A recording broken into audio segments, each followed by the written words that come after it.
welcome to the Rob Burgess Show. I am, of course, your host, Rob Burgess. On this, our 157th episode, a returning guest is Brandon Chapman. First heard Brandon Chapman on episode 14, wherein he appeared alongside Josh Sigler, and his solo appearances on episodes 97 and 132. Brandon Chapman is a sports podcaster who resides in Peru, Indiana, with his wife, Abby. He graduated from IUK in May of 2018 with a BS in communication with a concentration in public speaking. His show, Sounding Off, is recorded from the 1350 AM WIOU studio and drops new episodes every Sunday afternoon. And now on to the show. Happy Super Bowl to you. Thank you, sir. It's one of my favorite days of the year. I know, and I'm excited that you took time out of it to talk with us about it. It's been about a year since we did this, and so I thought it was about time to update. I just wanted to get your takes, some of your takes before the big game here. So, what are you most excited for this Super Bowl here? Well, if I'm going to be honest, since gambling has become legal in Indiana, that's a big focus of mine. Yeah. So with that being said, I've kind of got some bets, but overall, as a sports fan, I want a good game. And I think we've got it. I think we have the best defense in the NFL versus the best offense in the NFL. So I'm pretty excited. And the offense would be the 49ers? Oh, no, sorry. No. I forgot you don't do sports. No, the San Francisco 49ers have a superb defense. They're elite. They're top tier. And then the offense for Kansas City is just phenomenal. They're one of the fastest, if not the fastest, offense players in the history of the game. It's going to be a really fun night, I think. And which one is Mahomes? Is that? He is a Chief. He is on Kansas City. Yeah. Gotcha. Okay, cool. Yeah. So, obviously the Colts didn't make it this far. No. No, they had quite a season. That's another thing I wanted to talk to you about, just because just from the outside, it seems like it's been a really, really heartbreaking year to be a Colts fan. Just the way everything's gone down. And I wanted to talk to you about this way back when it happened, but this is as good a time as any. So, but what do you think about the Andrew Luck decision? I know you talked a little bit about it on your show, but I heard some people being like, you can't criticize a guy for prioritizing. It's like, yeah, but he could have done this before, So. Yeah, let's be honest. I think the entire Andrew Luck time in Indianapolis has kind of been a shit show. Forgive my language, but it just hasn't gone the way. I think the Colts have been very deceptive with his injuries over his career. You had season ticket holders who were lied to a couple years ago when he missed the entire season. And then you come into this year, everything was fine. It was just a little ankle injury. I went to training camp. I watched him throw. I was like, all right, he's going to be good to go. Like, we're going to have a good shot this year. And then out of nowhere, he does the retirement. What bothered me was more or less the timing and the fact that, this came out of nowhere. It was just a horrendous timing right before the season started. Jacoby Brissett, as much as, he might be a great guy, he's not a guy who was well equipped to come in and lead the team.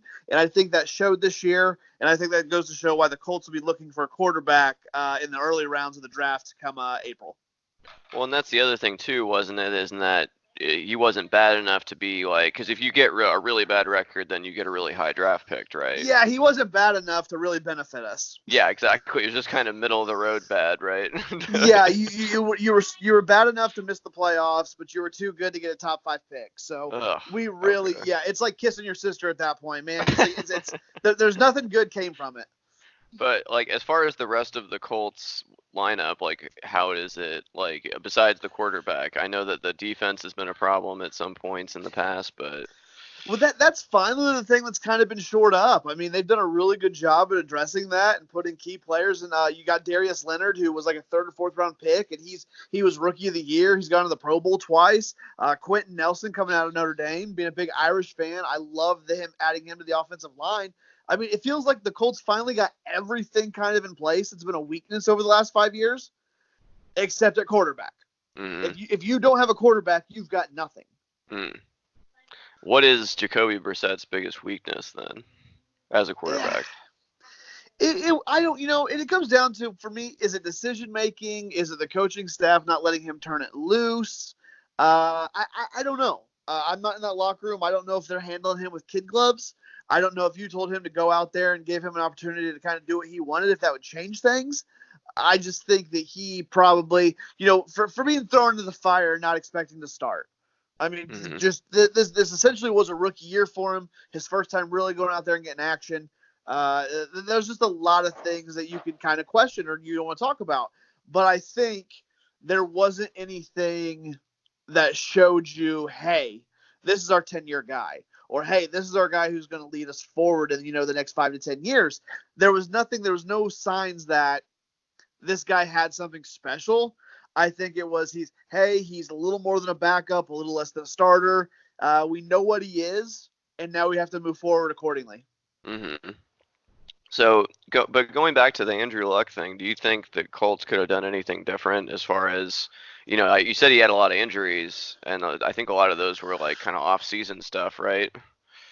It depends who you ask. There were a lot of rumors coming off the season where he was really banged up, then he missed a whole season with his shoulder. There's a lot of rumors that during that offseason he was out snowboarding and tore his shoulder worse. Oof. And there's also, the Colts wanted him to go see Dr. A. He chose to go see Dr. B at Stanford, and that doctor botched the surgery. So that delayed his healing and everything like that. So, I mean, there's a lot of things, no concrete proof. Nobody was ever going to come out and throw anybody under the bus. But I think the Colts, for one, there were a lot of criticism for forcing him out to play that year where he got banged up and he just basically got his ass kicked. But that was when you had no offensive line. I mean, I think both people, or Andrew Luck's camp and the Colts, they all could agree that they probably could have done things differently. And Andrew Luck just came to the point that football wasn't worth it to him anymore. And I'm fine with that. I have no issue with that, because I talked about this and people thought I was being really critical of Andrew Luck, but I don't think Andrew Luck loves football the way guys like Drew Brees, Tom Brady, Peyton Manning do and did. Like, those guys want to go down as the greatest. Their job 100% is football. That is their focus. They live, eat, and breathe football. Andrew Luck wasn't that. Yeah, you kind of have to have that singular focus, that's for sure. So. But that's fine. No one's going to sit here and shame you for that. Like, I get that. Now we know. Football's not your number one priority like it is to some other guys. That's one of the reasons. That's what separates the greats, in my opinion. If you want to go down as one of the greatest of all time, football is your life. A lot of these guys who are middle of the pack to lower tier quarterbacks, football's not their life. Right. Yeah, definitely. And, like, I'm sure he's got his eye on the exit door, like, what else can I do with all my millions or whatever? And well, he went to Stanford. He has a degree in architecture. I mean, he's fine. His dad is the commissioner of the XFL. Like, I mean, that family has money. That family is fine. He made over $100 million in his NFL career. He's okay. We're just not gonna be putting his name on the side of a hospital like my next child will not be born at Andrew Luck Memorial Hospital. Negative. No. Probably not. and if it does, that means things went horribly wrong. Yeah, right. Exactly. You shouldn't be there. That's not a hospital. That's a van. Yeah, exactly. Why does this have wheels? Exactly. But what is the XFL doing these days? Well, they're going to launch here right after the Super Bowl. I think like February 8th is their first game. So this is going to be – this isn't the Vince McMahon ran XFL from back in the day that was really cheesy and over the top. Like, they took their time to implement this. They've got a lot of – it's more legit, I think, now. They have a lot of former players who couldn't hang out in the NFL. They got a lot of coaches who have NFL experience. I think this is going to be something very interesting, and I'm looking forward to very much watching it next week. Yeah, it's always interested me why more, alternate leagues like that don't take off. I guess some of them are, like, there's the big three for basketball, right? Where it's like retired, and then got arena football too, right? That's still going on. Well, I think here's the difference for me too. The XFL is doing everything after the Super Bowl. They're not trying to compete with the NFL. There's plenty of places for these alternative leagues, but if you're trying to compete against the big three, like the NBA, Major League Baseball, NFL, stuff like that, you're going to have a hard time. But if you're like, hey, we understand what we are, there's money to be made as a secondary league or a secondary option, we'll gladly hang out when the season's not going on, not an issue. There's room enough for everybody. And if you want to get technical, the NFL can sit back and watch these guys and scout them and see if there's anybody worth bringing up. Mm. Now, what is the G League? The G League is for the NBA. So basically, that's the minor league system essentially. Like the Fort Wayne Mad Ants is the G League of the Pacers. Mm. So what Okay. happens a lot is you got guys there on that team who aren't quite good enough to crack the NBA roster, but you also use it for time. If you got guys on your bench who maybe isn't getting as much playing time in the Pacers as you want, you can Mm. send them to the Mad Ants for a couple games and get them to come back just to get playing time. Mm. Okay. So just to keep them in shape, because didn't Oladipo, wasn't that where All he didn't he go? Yeah. Yeah, he went up there and was doing some training and practice for a couple weeks leading up to his return this last week. Gotcha. Okay. And baseball teams do the same thing, I assume, with their minor league, right? Baseball team has minor leagues from single A, double A, triple A, and a big thing with them right now is they pay those guys peanuts. You're talking a single A ball player can get like $400 a month, and his Wow. job is to play baseball. So you're Wow. currently seeing a big pissing match, so to speak, with like the union and some minor league baseball players that are trying to get fair compensation. Mm. So it's been a big debate, and it's kind of ongoing. We'll see what happens because technically, like the minor league players aren't covered by the Players Association or the union, so it's really weird. There's a lot of logistical issues and a lot of kind of red tape to cut through. Hmm. That's interesting.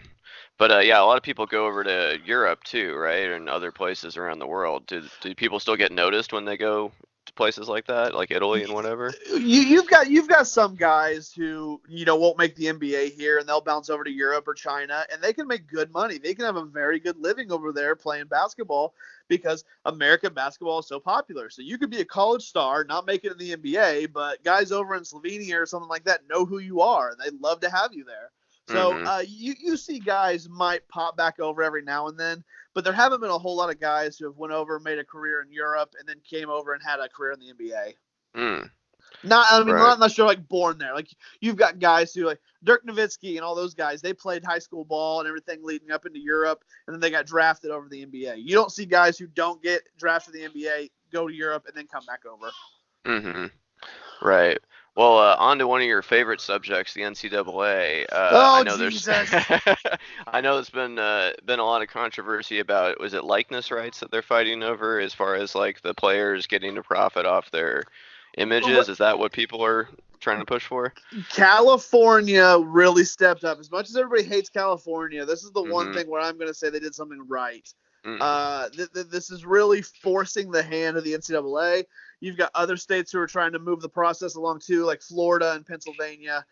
It's a great thing, I think, because you're now allowing these kids. Everybody's like, "Oh, well, you're forcing them to get paid." No, they're allowed to make money off their likenesses and image. Like Mm-hmm. that's all you can ask. I mean, you're not gonna let them make money off their talents. At least let them make money off their names, Mm. because that's the one thing that they should own. Mm-hmm. So Right. California started it. It's going to take a couple years to implement. The NCAA has they finally agreed that this is something they need to address. This is something they need to come up with a system that allows kids to go out and kind of make some money in that regard off their own name and likeness. And I don't know what that looks like yet. Mm-hmm. I don't think NCAA, I don't think California, I don't think anybody who's pushing this really knows what it looks like yet. But I think we come to an agreement here pretty soon in the next year or two. And more importantly, the NCAA football game will finally come back and America will rejoice. Definitely. Well, and they're gonna be out in the NFL or whatever, or, whatever league, or maybe not, but otherwise, they're just someone else is profiting off your face. I mean, they have those video games, right, where it's like they take your face and put it on a player, and it's like they're not getting anything for that right now, right? Yeah, So, see, my big thing is, and this is what I've always said, the NCAA won't let you have a job. They won't let you, make money or anything like that. They give some people stipends. It's not an equal playing ground. And I have people mm, who sit there and say, well, the guy who's like number 60 on the NFL, on the college roster, like he may not be on scholarship or anything like that. I go, that's fine. But for me, those guys who go play Division One ball, they're big deals somewhere. And most of the time, it's back home. So mm-hmm, why can't that kid go, or why can't that kid go back to go sign autographs at a car dealership back home where everybody wants to go and meet him and he can make some money? mm-hmm, What's wrong with that? right. Well, and we've seen all the scandals, I mean, scandal after scandal, and these scandals keep happening because the incentive structure is still the same. It doesn't change. If you stamp out or whatever, playing paying players under the table, it's not like that incentive structure goes away. It's just you've caught that one instance of it, or some other malfeasance. Well, yeah, I think you can alleviate that too. You don't have the boosters giving so much money and so many illegal benefits. If you can kind of regulate this a little bit, maybe that takes that away. There's really no threat. Like if you get caught doing that stuff, what's the NCAA going to do to you? They're not going to get the death penalty because of what it did to SMU for so many years. They're not going to do that. They might fine you and take away your bowl eligibility for a little bit. But in today's game, it's so easy to rebound like that. You're not really punishing anybody. Right, and the punishments are so arbitrary. Even when people do get caught, one team gets the death penalty, another team gets a slap on the wrist. It seems so like, I mean, the NFL is the same way, but it's like so arbitrary. So, well, when you don't have a committee who hands out penalties, you have, like in the NFL's case, Roger Goodell, who's judge, jury, and executioner. I mean, there's really no policy to how to handle things. We used to joke about it on our show that he just spins the wheel, and whatever the wheel lands on, that's how many game suspension you get. Right. Like it's a joke. Yeah. Exactly, and it's like you can like do one thing that seems less serious and you get a lot more punishment for it. But if it's like we have a video of you beating your wife, it's like, oh well, you used to miss a game and don't do that again. Well, don't let us see you do it. And you know what? That's the difference. When there's videotape of something, that's when it's significantly worse. Yeah. I remember the Kareem Hunt thing where he kicked a woman after shoving her or hitting her or whatever. And there was a debate on he didn't kick her that hard. I'm like, that's the debate we're having. We're not having the debate whether it's right or wrong. We're having the debate like he should only get a 4-game suspension because it was a little kick, not a 6-game suspension because he full on went like he was kicking a field goal. Like that's what we were discussing, and it's kind of sickening to me. Like, that's ridiculous in today's day and age. I mean, let's be honest. NFL players, like these superstar athletes, they're not all created equal. We are not the same as them. Those people make money. They generate a lot of revenue for places. Like, I understand the same rules don't apply to them. But when we sit there and want to talk about the force in which a man kicked a woman, I think we've lost sight of what the bigger issue is. Yeah, absolutely. But like on a different subject, a different governing body I was thinking about was the IHSAA and how it relates to your Turkey Bowl that you were planning. Now, this is originally why I wanted to talk to you a couple months ago, and then you kind of told me it wasn't going to happen. So sorry for that. It seemed like it was going to be a cool event, but tell us. Rob, you're just really poking the bear today. That's what you're going for. No, it's. I try to get a rise out of people. No, the Turkey Bowl was going to be something that I thought was really cool. We were going to have all the schools in Howard County in like our listening area that we cover for our show Sounding Off. We're going to bring a football team, or we're going to have them build football teams and come play in a flag football tournament, and we're going to raise money for the Kokomo Rescue Mission. And, I talked to some ADs, got some stuff involved. Everything was great, and everything was moving along. And then it got word to, like, the IHSAA. And that's where all the restrictions started to come in. Like, we were going to do it at Kokomo High School. Now they basically couldn't help us. They were going to give us the field, but they couldn't let us use any equipment. They couldn't let us do any of this, any of that, because the IHSAA now was going to treat that like if the Kokomo did that, it was their event. And there's a whole lot of, so, I mean, what was frustrating for me was like, okay, we're doing something for charity and for fun. The fact that I had an AD who did his due diligence and just kind of dotted his I's and crossed his T's, that got us on the radar, which now all of a sudden has a whole bunch of rules falling on us. Whereas I guarantee you there are a lot of schools who do a lot of things and they get no permission from anybody, and they just do whatever the hell they want. So that was a handcuff. Then what it really came down to is my approach and kind of how I wanted to do things and how I was trying to market it did not sit well with a lot of ADs. I was told some ADs were telling their kids not to participate. So it kind of, it fell apart. My approach was wrong. That's probably when I was messaging you, I was like, I learned some things in this. I thought something was going to be funny. Some other people did not. So you live, you learn, and you kind of move on. We still had some businesses who got involved and donated some money. Although we didn't put on a football tournament, we were able to donate some money to the Kokomo Rescue Mission. And I learned a lot of things for next time. So you are going to try to do it again? We're going to try to do something a little different. A lot of people were asking us to do an adult tournament. which we kind of were trying to shy away from because we were trying to focus on the kids. But with the adult tournament, it brings a whole lot of less limitations. I can go get sponsorships from liquor stores. I can go get sponsorships from bars. I can do all that. And not to mention, it doesn't have to be a non-for-profit tournament.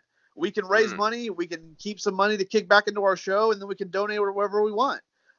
So there's a lot more. It's a completely different mindset and setup as far as trying to do an adult tournament. And that is something that we're going to talk about doing maybe late summer next year or late summer of this year. Okay, cool.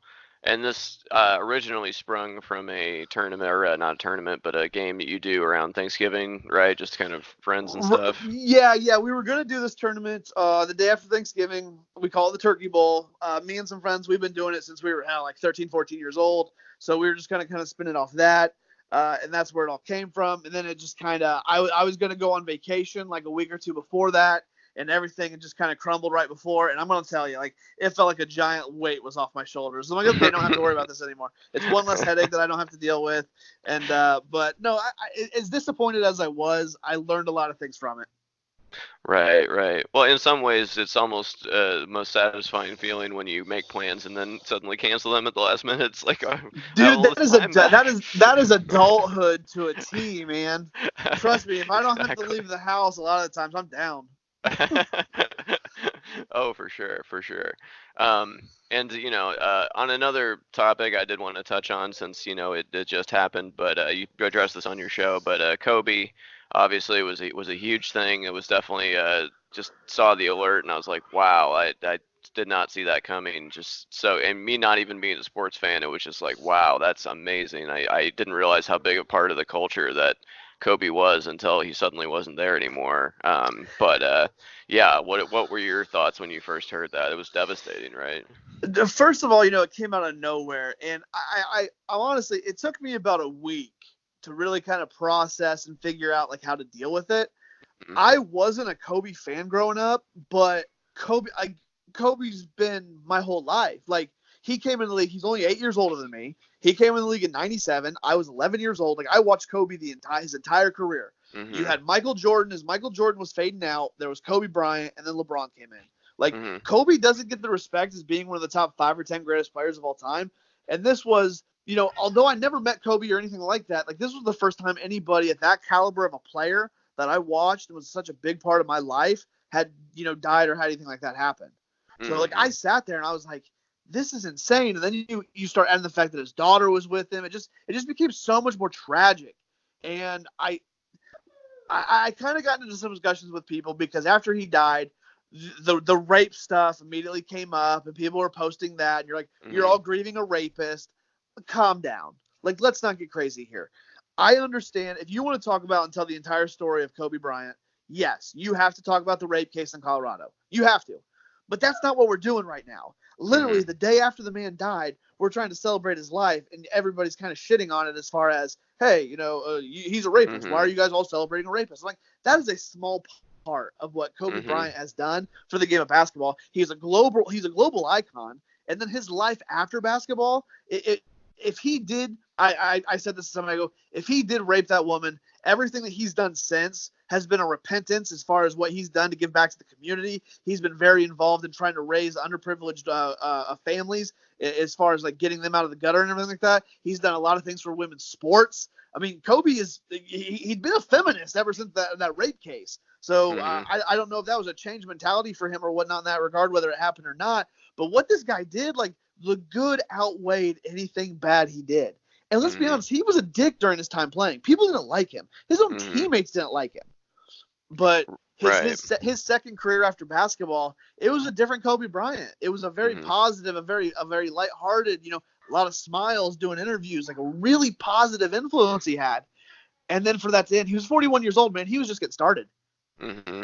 Right, and he was doing like documentaries and other stuff, right? He had other irons in the fire. So. Yeah, he was doing so much. He was a businessman. He was doing a lot of stuff for documentaries and just quality content, communication stuff. Like, he was doing so much. And then and here's what's crazy, that guy flew like we drive. Like that was his transportation. He'd been doing it for 20 years. I saw somebody say, like, nobody has, outside of pilots, nobody has flown more than Kobe Bryant in the last 20 years. Mm. And so, like, you get in your car and drive to work. That's what he did with a chopper. Mm-hmm. So just like to think about that and keep that in perspective. Like, everybody's like, well, why was he doing that? Like, that's just what he did. And the whole reason he started doing that was the traffic in LA is ridiculous. And he was losing an hour and a half, 2 hours every time trying to drive. He could drive to Staples Center in a half hour. Or sorry, he could fly to the Staples Center in a half hour. He was having more time with his family. That's why he did it. Yeah. Absolutely. Yeah, no, I think most people, if they had the means, would probably just fly from place to place if they possibly could, you know? So. No kidding. Trust me, because I know you've got a lengthy little drive. If you could fly in 15 minutes, you absolutely would. Absolutely. Well, for sure. But that was the other thing too, just being a father, and you know, I have a daughter as well, and I already see signs that she's going to be the jock of the family. So I'm already predicting that Coach Rob is in my future. But wait, are you gonna have an athlete? Oh yeah, my daughter is like, I tell you what, the happiest I've ever seen her was when we went to a sports bar with her, and we just sat down and had some breadsticks while there was a football game on, and she was like riveted, and she was like clapping for the players and like, you know, just having a ball. Like anytime sports is on, she's into it. And she's already told me, she's only 2. She said she's gonna sports it, and I'm gonna watch her, and that she's gonna kick the ball, and we're probably gonna sign her up for soccer here in a couple months, even though she's not even 3 yet. So. That is the greatest thing on the planet. That is so cool to hear. Rob Burgess, who cares nothing about sports. I know. I don't know. I'm gonna have to ask for a DNA test. This is. I'm not sure how this happened. But you know, just as a father, you know, it's like you hear the story, and it's like he was trying to be a good dad. You know, he was flying with his kid to the tournament, and it's like he was with the coach and their kid. That's why the other people were on the plane. It wasn't like, you know, he was caught at a hotel room with like 6, you know, and this is how he went out, you know. It's like, but it was like he went out being a good guy, as far as I can tell. I mean, I would do the same thing if I was in his position. That was being a family man and going to go coach your daughter's basketball team like that. It's just terrible. All these displays for Kobe that they've done the last week or two have been pretty wild. They've been pretty crazy, and I think it's been great to see. Mm-hmm. But the whole like Mamba thing, didn't that spring from his playing time? What during that case? I mean, because it was like that was when he won several championships, right? During all the midst of that. I don't have the exact date of when that court case was or anything like that, but the whole Mamba mentality, it came out. It was developed basically because like a black Mamba, they say, doesn't have to be provoked to attack. And that's kind of how like Kobe attacked the court every day. Like you don't have to piss him off for him to come after you. Like he was just like, he was a grinder on the court. Like everybody was his enemy stepping on the court, regardless of whatever the relationship was. So, and also too, like, he was like anybody says it, like he was the hardest worker. Like if you want to learn how to, you know, prepare and just drive to be the greatest, like Kobe was the one to follow. Mm-hmm. Well, it's like you were saying before about the Andrew Luck thing. It's like that's that same mentality that, you know, the Tom Brady's of the world and the Kobe Bryants of the world have, that, you know, it's Andrew Luck did not have the Mamba mentality. Yeah, it was almost the opposite problem with Kobe, right? With the end of his career was that he couldn't let go in a certain way, because it was like that big, like, long goodbye of his retirement, and it was like, you know, he was like, you know, playing all these games where it's like the other people weren't people like letting him win, or, you know, not letting him win, but maybe not playing him quite as hard as they had as before, and yeah, Kobe's last year, I mean, he was just like, you know, his body was breaking down. I think he was just tired. He had like the whole rehab process and the injuries and everything like that. That's where he was like, I just don't want to do this anymore. He's like, it takes a lot of work to strive to be that good. And when you don't want to put that work in anymore, it's time to check out. And, you know, going back to Tom Brady though, isn't there some rumors he's done? Or is he Nobody knows. Huh. Tom Brady says he wants to come back. I think if I was a betting man, I say he's back in New England. Which we know you're not a betting man, so we're just hypothesizing here. Well, no, I mean, if there's a bet that comes out with some decent odds, you can see me throwing some cash on. No, I would say he's back with New England. You hear the rumors of going out to LA to the Chargers. There's the latest rumor of he might want to go to Miami Miami and play for them, which is utterly stupid. But then he also talks about wanting to be a part owner, supposedly, in a franchise. So I think he ends up back in New England for another year or two, and then the career comes to an end. It's almost that's another one that it's like as long as I can remember, people have been hating Tom Brady in Indiana. So that'll be weird if there's a time that we can't hate Tom Brady anymore at all. It's like a phantom limb. What do I do now? Well, that's as I've gotten older, I just try to respect the greatness. Like I know it's not going to be there forever, so I try to suck it up. I still can't stand him, but I do respect him as the greatest quarterback of all time. Better than Peyton?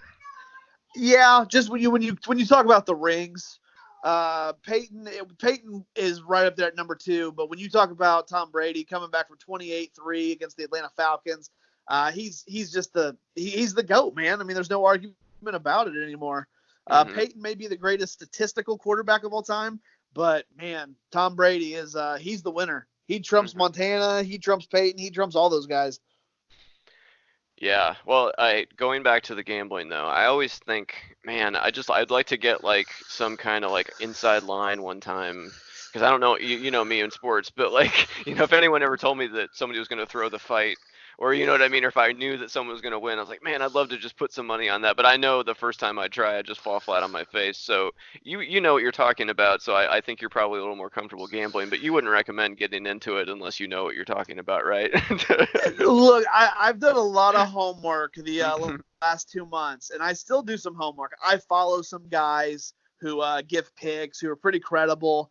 There was a learning curve. I definitely had to, the first couple of weeks, there was a lot more losing than there was winning. But like this last week, I've won 5 out of 6 days. Like, I mean, I'm doing okay. Now, I don't win every bet, but I'll make 5 bets, win 3 out of 5. That's winning. I mean, I'm making money. So, but no, it's been fun. I've always done like the daily fantasy football stuff to gamble on that. I actually gamble on games. Took me a little while. My dad actually got me into it. My dad was like, "Hey, have you checked this out?" I was like, "No, I don't like money lines. I don't like spreads. I don't like any of that." But now I'm addicted. Me and Mojo both are. We've dove into some deep gambling. Right. And that's the is that FanDuel? Is that the one that we use FanDuel. DraftKings also has it. There's a lot of casinos in Indiana now that you can go and do all that stuff. But FanDuel's been the one that we've been with for a while and treats us pretty well. Now, don't get me wrong, I'm not betting the mortgage. I do little like $2 to $5 bets on each game, just kind of that thing, just work my way up to a little bit of spending money. I do have some big bets on the Super Bowl today, but that's only because it is the Super Bowl. You care to reveal any of those bets ahead of time? You're going to keep that to yourself? I've got 50 on the Chiefs money line. So I'll basically double up what the money line is. The money line is they're minus 120 something, maybe minus 128. And so basically I'm just betting on them to win. That's all they have to do is win. Okay. And so they don't have to win by a certain amount. That's the spread, no. Right? I hate spreads. Because you can the team can still win and you still lose because they didn't win by enough, right? That's the thing. Exactly. With that, yeah. Right? Like if you sit here and I say, the spread is 1.5 for the Chiefs. Okay. So if I would have bet the spread and they only win by 1, I lose. So they have to win by at least 2. Yes. I see. Wow. Okay, I'm telling you, man. Like I gamble. You if you ever want to get involved, I'll be glad to talk to you. But you got to do your homework. Any of your listeners listening to this, you got to do your homework. Right. Well, it's just funny because I listen to your show. You guys talk about it, and then my wife is in like a Facebook group for like local moms, and like she keeps telling me like there's all these like problems in people's marriages because gambling is illegal now in Indiana, and like people are like have secret accounts on like FanDuel, and it's a problem. So. What did I see in the first quarter? So it opened up in October. So October through December, Hoosier spent over $423 million on gambling. My goodness. Yeah. Wow.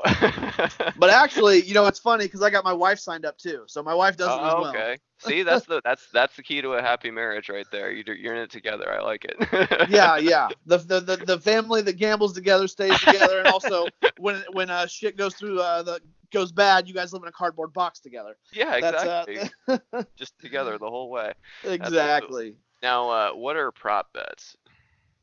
Prop bets are when you can bet on like the Gatorade being dumped on or the coin toss. Those are things literally that I think I stay away from prop bets because there's literally no control over whatsoever. Well, there's no research to do, right? It's just like a kind of exactly. Like if I'm betting money lines or I'm betting spreads, like I can look at a team, I can study, I can watch how they've played or what they've done, what their tendencies and stuff are.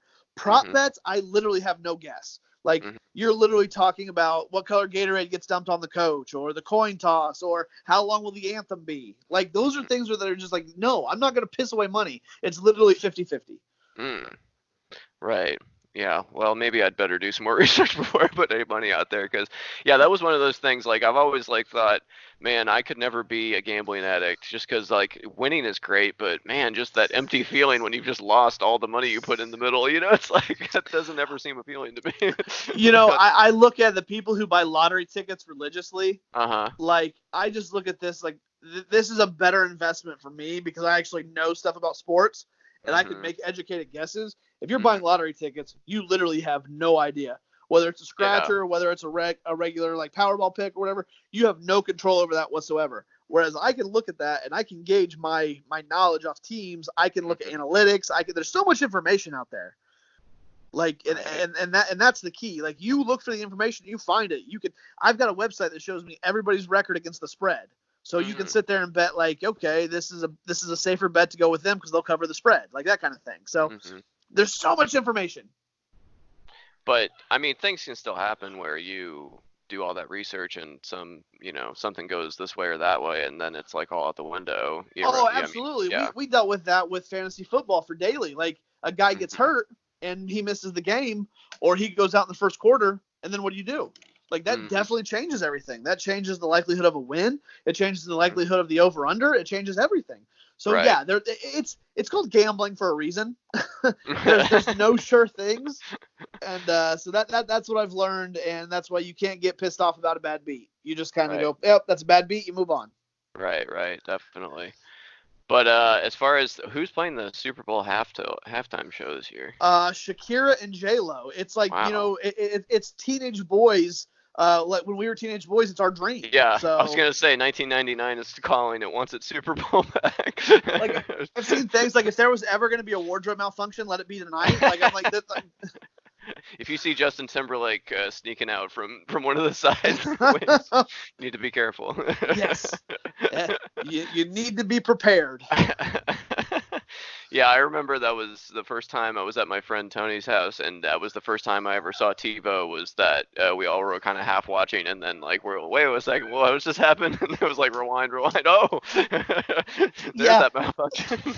That was the most I remember. That's like one of the most TiVo'd moments in history. Yeah, absolutely, definitely. So I gotta know, are you watching the Super Bowl tonight? I don't think so. No, we're moving in about a week, so I'm concentrating on chucking stuff out the window right now. So I got you. Yeah, we got baby number 3 on the way, and I saw that came out of nowhere. I know.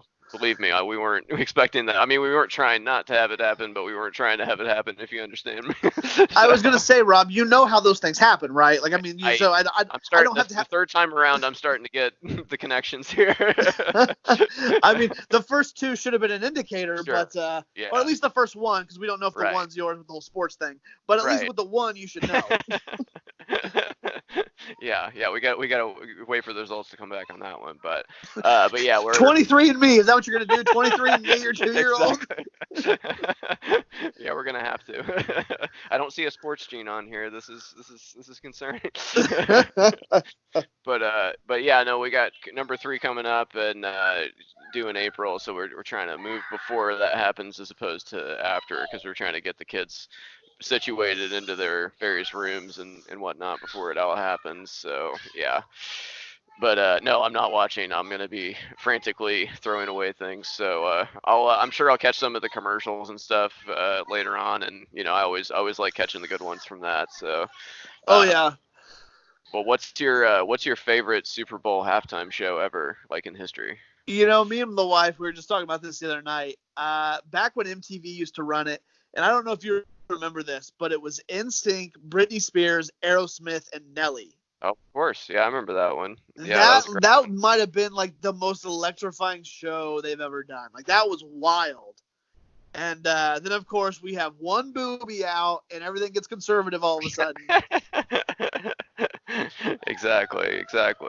So, Well, but no, I think tonight will be pretty good. I'm not a J Lo or a Shakira fan, but I think it's gonna be an entertaining show. nice. Yeah, I always liked the Prince one. That was a good one. So Yeah, that one was really good. yeah, definitely. But so who's your celebrity crush? I'm kidding.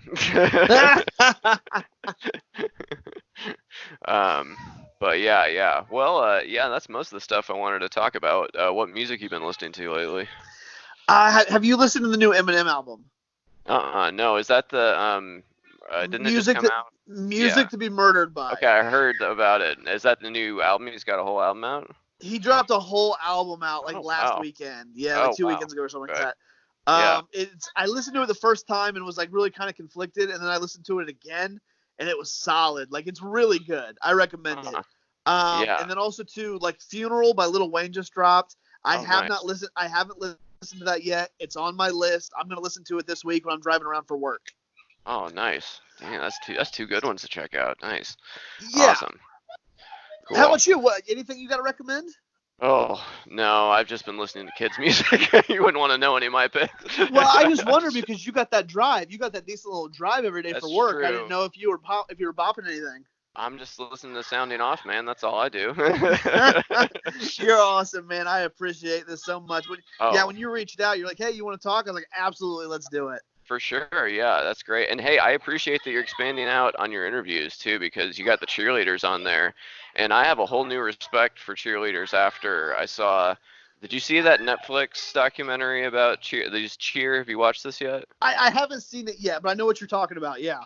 You watch it, and it's like it gave me a whole new respect for cheerleading. Honestly, like I've always been one of those people that kind of cheerleading. No, that's not a sport. That's athletic, but it's not a sport. You know, Right. it's like that. But it's like, man, after seeing what these people go through, just to be like, it all leads to this one performance in Daytona. Like that's all they're leading to is this like Yeah. college To tournament bring that yeah. to bring the Wildcats in, the Kokomo Wildcat cheerleaders, and do that, like that was out of my comfort zone because I'm not gonna lie, I don't know anything about cheerleading. Oh, I know. And Yeah. and Mojo was the same way. He's like, "Dude, what are we gonna talk about?" I go, "We'll learn today." And so that's what we did. It was a good conversation. I love the kids that we bring in and talk to. We're just Mhm. trying to we're just trying to kind of to reach out and give as many kids an opportunity, because when these kids come in, man, they love it, and Mhm. it's really cool. I get a bunch of DMs from moms who are like, keep doing what you're doing. We love it. It's great what you're doing for the community. So it really kind of lights the fire and keeps us going, because believe me, I mean, you've been through it too, where it's like kind of like, how long do I want to keep doing this? Like, what's the Mhm. reward for doing what we're doing? And I'm sure some of the interviews you've done have been spectacular, and Mhm. those are the kind of things that make you like, all right, I'm doing something right. I need to keep going. Mhm. Right, definitely. Well, and it's interesting too because you talk to siblings that like get older and they like graduate and then their younger siblings are coming through and they're coming up the system. So you've got like several different people that you've talked to in the same family too. Oh yeah, it's been really cool. We found a niche that works for us, and we're hoping 2020 will be an even bigger year. We got some things in the pipeline we're trying to do, and if everything comes to fruition, I think it's going to be a big thing for us. Mhm. Well, you got to have been making a lot of good connections just with the community just through doing this because I mean you're pretty much I don't know anybody else doing what you're doing in the area. So No, there's not, and I was paid a compliment. Dean Hockney, I and do. he shut down the Indiana sports I know. journal. I saw that. Well, he messaged me and he goes, "Hey, I just want to let you know." He's like, "Thank you for what you're doing." He goes, "You've really stepped it up. It's allowed me to take a step back." Hmm. And so Wow, that's big. I was on like cloud nine. I was like, the fact to have that guy who was doing that for so long in the area, like it was almost like a passing of a torch is kind of how it felt. He's like, Mhm. I can step back and I don't have to run myself through the ringer doing all this work now because you've got it covered. I was like, this is awesome. Mhm. Right. Well, I mean, he was like, how long was he doing that for? Years and years, right? I'm not entirely sure the timeline, but I know he was doing it for at least like 10 or so. Oh yeah, absolutely.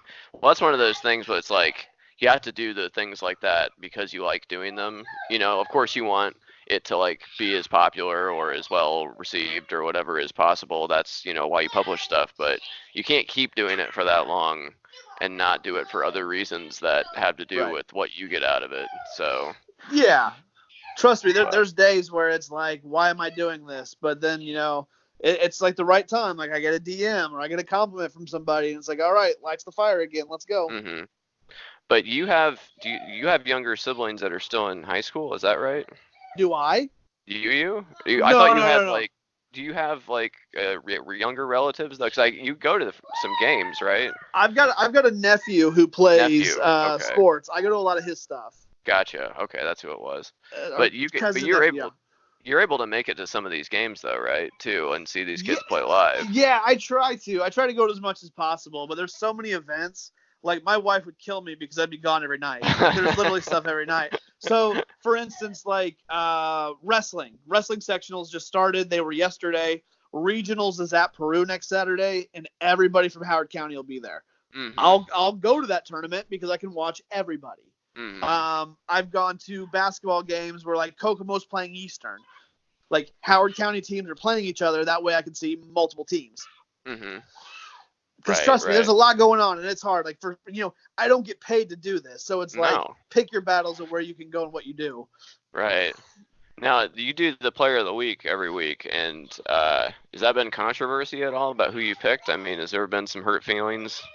I haven't heard anything. Mm-hmm. No one's kind of come at me, and it's because trust me, there's athletes who excel every week, the same athletes, right. And I could give them Player of the Week every single week, but right. I don't. I try to spread the love, and when somebody who maybe I haven't heard their name or they haven't had a performance all season long, when they show up with one, I try to make sure they get it. Mm-hmm. Right. Definitely. Well, I think that's good to highlight kids like that. I mean, it's good to spread it around because obviously there's the ones that are destined for, more greatness, as far as like sports, but in high school, that's maybe the last time they play a lot of these kids. Like it's not going to be they're get a scholarship or go to the pros with what they're doing. This is its own reward. This is the end of the line. So yeah, when a kid has their best performance of the season, I try not to miss it. I try to make sure that they're going to get the recognition they deserve and spotlight it. And I tell people, it's like, there's so many kids, there's so many schools. I don't see everything. Mm-hmm. So tweet at me. Let me know if there's a performance that, I need to know about. And there's parents who do it. There's other kids who do it. So there's people tweeting at me nominees for the Sounding Off Player of the Week. It's really cool, man. I've really enjoyed it. Well, and you've expanded out in other ways too, because there's the esports leagues that are starting up in, is it Tipton that has the big one? Yeah, Tipton was kind of the one that really started it in the area, and especially in the state, and that's been really cool. We've been as non-traditional, I think, as we can be, because we've done some stuff with them. We've highlighted them. We bring in the cheerleaders. Like this is trying to cover as much and do as much good as we possibly can, and I think we're on the right path of that. Mm-hmm. But there's people who still kind of, it's esports. Like, guys, that's a big thing right now. Mm-hmm. Everybody wants to keep like crapping on it in that regard, but this is a real thing. This is a big thing. And to have somebody like John Robertson, who founded that, teacher at Tipton, he's been really good with the program. He's helped us a lot. He's promoted us a lot. And he's just a good dude. I really enjoy just meeting some of these people who are just good people. And I tell kids all the time, I was like, enjoy your 4 years of high school sports. Like, that's fine. I go, but being good people goes way beyond that. Like, being a good person is going to last way longer than anything you do in basketball. Mm-hmm. And I meet a lot of good people doing what I do. Mm-hmm. And now I totally could see, I think it's legitimate sport because I've tried to play some of those video games and I'm just worthless. Like, so I definitely think there is some aspect of it that they need to recognize that way. But I can totally see that being like, well, back in my day, we used to play real outside and out of doors. And what are these kids doing? But like, is the IHSAA on board with this? Is there like some pushback from people trying to make this legit? In my opinion, the IHSAA is not on board yet. They're watching it, they're monitoring it, they're curious to see how it all plays out. Once they find a way to monetize it, that is when the IHSAA will be involved. Yeah, I'm starting to see a pattern with these athletic associations. Yeah. Interesting. Sportsmanship and all that stuff only goes so far. You still gotta Yeah, pay the bills and make some money. So I for mean, I sure. get it, and I think that's what it's gonna take is the ISSAA to get behind it to give it real legitimacy, and then Mm, maybe the stigma or the attitude might diminish a little bit. I know like Fox 59, like WTHR and stuff like that. They went to Tipton and did like a video segment and everything like that. It was really cool. And then I just read in the comments and like everybody's shitting on it. I'm like, guys, like how does this affect you? Like it doesn't. So why are you sitting there complaining about some guy who put all his time and effort into doing this? Like what's the issue? mm-hmm. Who does this affect? Like it affects Right. the kids who want to participate. The people who want to sit there and say, "Oh, back in my day," get off your soapbox, man. Like you're not who this is for. Mm-hmm. Right, and who's to say that those kids would have? I mean, maybe they just would have done nothing if it wasn't for this. So, wouldn't you rather have them do something than nothing? Like, isn't that better? Like, it's still positive. Even if you Well, don't see the value in it. and that's what John got behind it for. He's like, he goes, we're giving these kids a place. He's like, not every kid plays basketball, football, or athletics. He's like, we want to make everything as inclusive as we can, and it's done really well. Mm-hmm. So, what's next? You gonna get what marching band, chess team? Anywhere else? You guys going? You know what? I think I have to. I've still got some sports and teams I haven't gotten in the studio yet. Once I max out and get everybody in, then we'll start expanding to other things.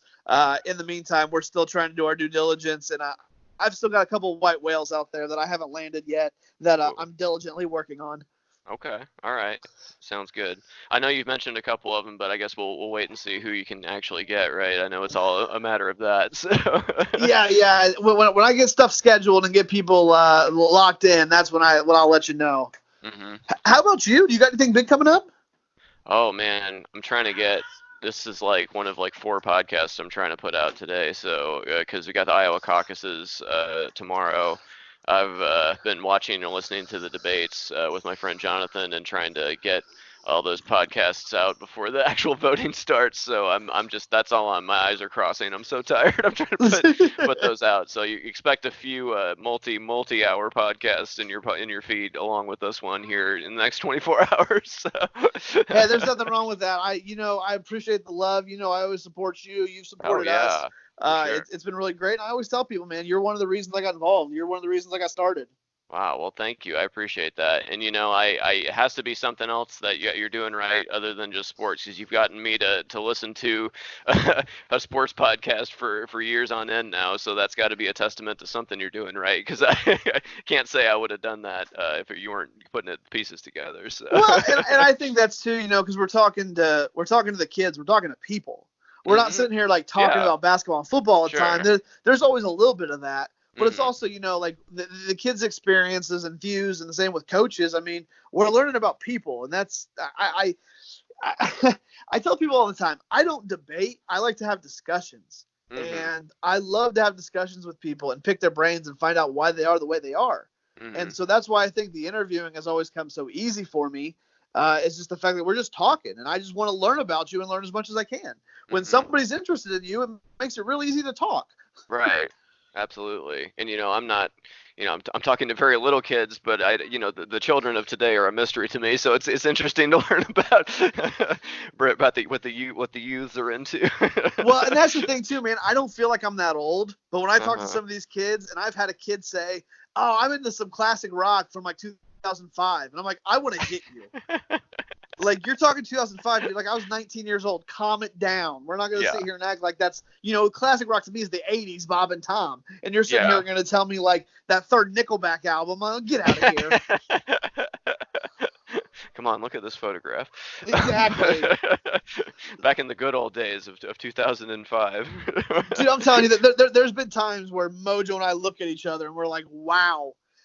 Anytime we ask the kids what they're listening to, Mojo makes a list and he Googles it because half the time it's people we've never heard of. Yeah. Exactly. Yeah, no, I'm always listening for that. I'm like, who? Excuse me? Excuse me, person that was born my senior year of college. What did you say again? Bingo. That's 100% what it is.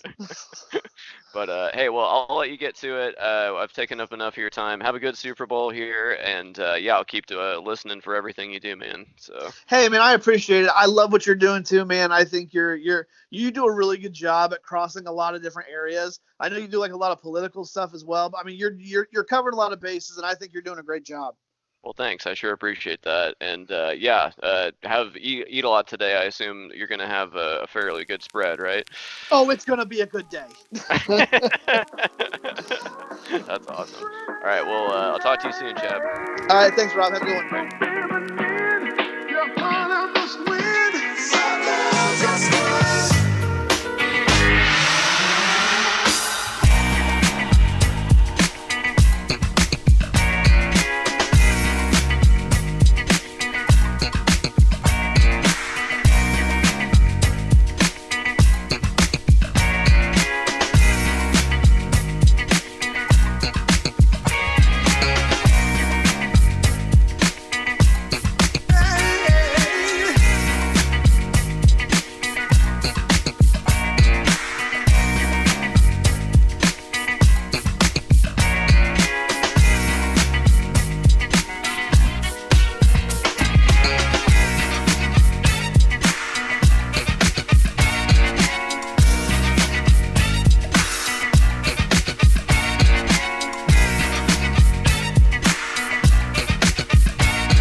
Join the Rob Burgess Show mailing list.